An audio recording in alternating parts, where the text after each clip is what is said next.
السلام علیکم ورحمۃ اللہ وبرکاتہ۔ احمدہ و صلی علی رسولہ الکریم، اما بعد، فاعوذ باللہ السمیع العلیم من الشیطان الرجیم من حمزہ ونفخہ ونفثہ۔ بسم اللہ الرحمن الرحیم۔ وقل رب اعوذ بک من ہمزات الشیاطین واعوذ بک رب ان یحضرون۔ ہر قسم کی حمد و ثنا کے مقفع مسجع کلمات اللہ وحدہ لا شریک کی بابرکت ذات کے لیے، اور اس کے بعد میری اور آپ سب حضرات کی طرف سے انگنت بے شمار درود و سلام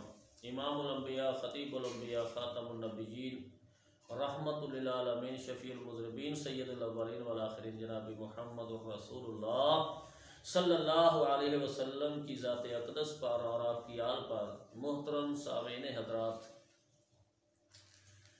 اللہ رب العالمین اپنے محبوب پیغمبر جناب محمد الرسول اللہ صلی اللہ علیہ وسلم کو ارشاد فرما رہے ہیں،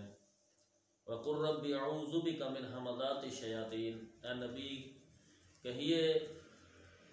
کہ اے میرے رب، میں تیری پناہ مانگتا ہوں شیاطین کے وسوسے سے، وَاعُوذُ بِكَ رَبِّ أَن يَحْضُرُونِ، اور میں پناہ مانگتا ہوں اے میرے رب کہ یہ میرے اوپر غلبہ نہ ڈالے، میرے اوپر حاضر نہ ہو اور یہ میرے اوپر ظاہر نہ ہو۔ تو یہ اللہ کا حکم ہے اپنے پیارے حبیب جناب محمد الرسول اللہ صلی اللہ علیہ وسلم کو۔ اور ہم کیا ہیں کہ ہم تو پھر بھی کمزور ہیں، گناہ گار ہیں، خطا کار ہیں، تو ہمارے اوپر تو وسوسے، شیاطین کے وسوسے جو ہوتے ہیں یہ انسان کو بزدل کر دیتے ہیں۔ اللہ کے بارے میں بھی ایسے ایسے وسوسے آتے ہیں، اور یہ رسول اللہ صلی اللہ علیہ وسلم کے بارے میں بھی غلط وسواس پیدا کرتا ہے۔ یہ اکثر ایسے مریض جن پر یہ ان کا غلبہ پڑ گیا ہے، وہ کہتے ہیں کہ ہم زبان سے وہ الفاظ ادا اگر ہم کریں تو ظاہری طور پہ ہم کافر بن جائیں، لیکن جو ہمارے کہنے کو جی چاہتا ہے، بار بار اس کا جذبہ اٹھتا ہے، تو یہ بھی ایک جادو کی علامت ہوتی ہے کہ اس کو کافر کر کے مارنا ہے۔ تو جب کوئی اللہ اس کے رسول کی توہین کے الفاظ کہے گا، کفریہ کلمات کہے گا، تو اس کا ایمان تو ختم ہو جائے گا سارا۔ تو یہ وسوسے بھی ذہن میں آتے ہیں، اور یہ وسوسے آدمی گھر سے باہر نہیں نکلتا اور اپنے آپ کو اس نے کلوز کر لیا کہ میں باہر نکلوں گا میرا نقصان ہو جائے گا، میرا ایکسیڈنٹ ہو جائے گا، اور مجھے کوئی مار دے گا، یا مجھے کوئی میرے ساتھ کوئی لڑائی کرے گا، یا مجھے کوئی ڈاکو پڑ جائیں گے، چور پڑ جائیں گے۔ یہ ایسے وسواس جو آنے ہیں یہ بھی ایک جادو کی علامت ہے۔ یہ ڈپریشن میں کہہ رہا ہوں، ڈپریشن والے مریض سے پوچھ لیں کہ وہ اپنے آپ کو یہی مایوس سمجھتا ہے کہ میں اگر باہر نکلوں گا یا کوئی میرے سامنے آئے گا،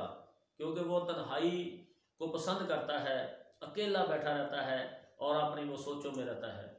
تو اس کے دل میں یہی ہوتا ہے، اس کو اتنا بزدل کر دیا جاتا ہے کہ اگر تو باہر نکلے گا، باہر لوگ کھڑے ہیں، وہ ہر آدمی کو شک کی نگاہ سے دیکھے گا کہ یہی نہ مجھے مار دے، یہی نہ مجھے مار دے، یہی نہ میرا نقصان کر دے، یہ مجھے میرا مال نہ لوٹ کر لے جائے، یہ میرے گھر میں کیوں آیا ہے۔ تو یہ ایسے ایسے وسوسے اس کے دل میں یہ شیاطین ڈالتے ہیں۔ الذی یوسوس فی صدور الناس، جو لوگوں کے سینوں میں، دلوں میں وسوسے ڈالتا ہے، انسانوں میں سے بھی ہیں اور جنات میں بھی ہیں۔ تو یہ وسوسے سے انسان کو بزدل کر دیتا ہے، کمزور کر دیتا ہے۔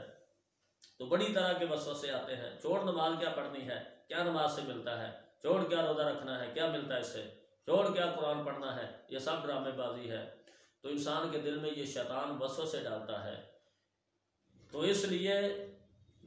یہ چیزیں جو ہوتی ہیں اور آہستہ آہستہ اس کے مشن سے ہٹا دے گی۔ ہمیں بھی چاہیے رب اعوذ بک من ہمزات الشیاطین واعوذ بک رب ان یحضرون، اس کا وظیفہ کریں،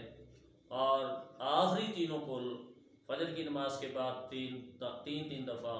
مغرب کی نماز کے بعد تین دفعہ، اور سوتے ہوئے تین دفعہ پڑھ کر اس کو اپنے اوپر دم کر کے سونا، اور ہر نماز میں ظہر کے بعد، عصر کے بعد، عشاء کے بعد ایک دفعہ تینوں کلوں کو پڑھنا، یہ اللہ کے رسول صلی اللہ علیہ وسلم کا معمول تھا۔ تو لہذا جب اللہ اپنے محبوب نبی سے یہ کہہ رہے ہیں کہ اے میرے نبی یہ کہو،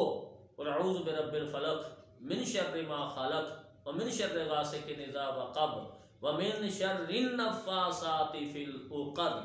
اور جو گروں پہ پھونکے مارنے والی ہیں ان عورتوں کے شر سے بھی اللہ میں تیری پناہ مانگتا ہوں۔ ومن شر حاسد اذا حسد، اللہ ہر حسد کرنے والے کے حسد سے میں تیری پناہ مانگتا ہوں۔ تو جب اللہ اپنے محبوب نبی صلی اللہ علیہ وسلم کو یہ فرما رہے ہیں تو پھر ہم کیا ہے